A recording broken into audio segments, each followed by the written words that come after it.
Hello guys, Shraddha here. So today I am going to tell you how to write creatively. So suppose if you want to write something that you have experienced today or a day before today, and you want to write it in a creative manner, or you want to write it on Quora so that you can get more number of votes on that answer. So let me tell you how you can write it in a creative manner. Suppose you have started writing, like you want to write something like suppose today you woke up and then you started doing your daily work and all these things like that you used to do on daily basis, so you can write it in this manner. Today again I woke up, like I used to wake up on daily basis, but today was something different. When I woke up, there was some dreams and some tasks in my mind that I never felt before. Once I woke up, I had a strong feeling that today would be something different and I will be doing something very unique.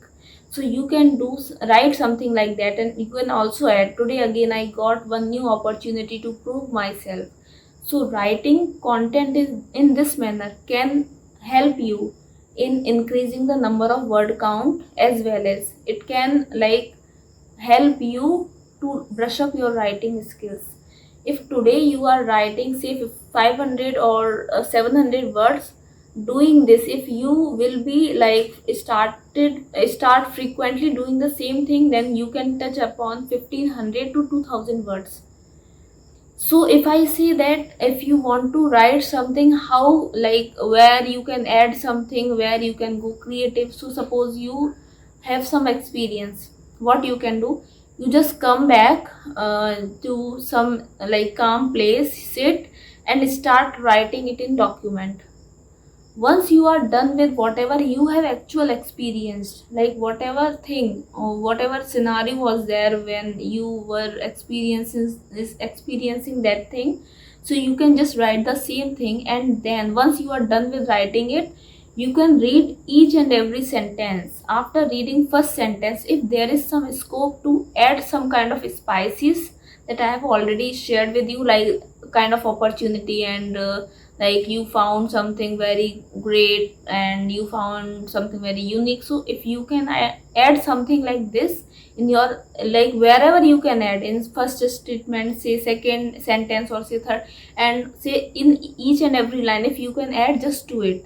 Once you will be done adding it, you can read it again, read it loudly, firstly main thing, because when you will read it loudly, you can feel that like if there would be any mistake, you can realize that mistake and then you can work upon it. So read it loudly, and if you think that there is some kind of exaggeration, so you can edit that part and then you can write it again.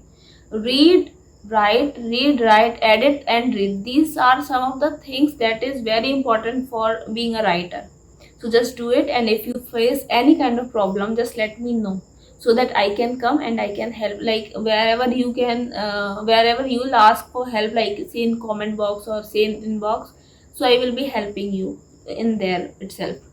Thank you so much, that's it for today. In my next video I will be sharing something more about what kind of topics you can choose to write a book. Like if you are very new and you want to write a book, so I have got some messages where people are asking that what kind of topics I should choose to write my first book, because they are confused whether they can touch 20,000 to 25,000 words or not. So I will be talking about these things, as I've already shared a lot about Notion Press, how to publish a book. So now you have got stuck in topics, so I will be sharing the topics. Once you have like you start writing on that topic, again if you got stuck in somewhere, just let me know and I'll help you out. And I wish that within these 15 to 20 days, at least one or two among all of you can publish your own book. Thank you so much. Thank you.